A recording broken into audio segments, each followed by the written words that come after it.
Ben canlı ifadə edirəm, amma siz də rəqs edirsiniz. Bayağı romantik oynadınız. Canlı rəqs edin. Üstümüzden geçti külək, üstümüzden geçti külək. Şən zalamat, şirin kələk. Biz mehriban ailəyik, biz mehriban ailəyik. Gəlin dostlar deyək gülək.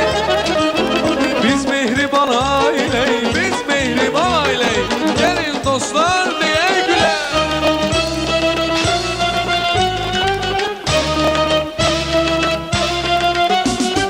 Mehribanlık saadettir, mehribanlık saadet, saadeti yaşanalım.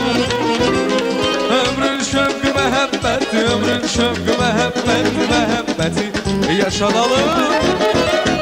Ömrün şövkü mehabbeti, ömrün şövkü mehabbeti, mehabbeti yaşanalım. Kerim Şahlı, Respublikanın emektar artisti Zeynep Uliyeva'nın doğum günü senet dostlarıyla bir yerde qeyd elədik. Yeniden görüşene dek deyirik. Uğurlar, saadet, xoşbəxtlik her birimizin nəsib olsun. Səhərləriniz həmişə bax belə güle güle sevile sevlasılsın. Görüşene dek. Mehribanlık saadetli, mehribanlık saadetli, saadeti yaşanalım. Ömrün şövkü mehabbeti, ömrün şövkü mehabbeti, mehabbeti yaşanalım. Sağ olun dostlar. Pazar ertesi saat 8, yok üzr istəyirəm, 9'a 2 dəqiqə işləmiş. Barımız həmişə olduğu kimi yenə özünüzə açıq olacaq. Ben de yedim. Yaxşı, tamam. Bax belə, biz sözümüzün ağasıyıq.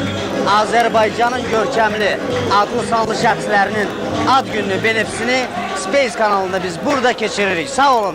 Az Sağ yatın ki, çok yaşayasınız. Mwah!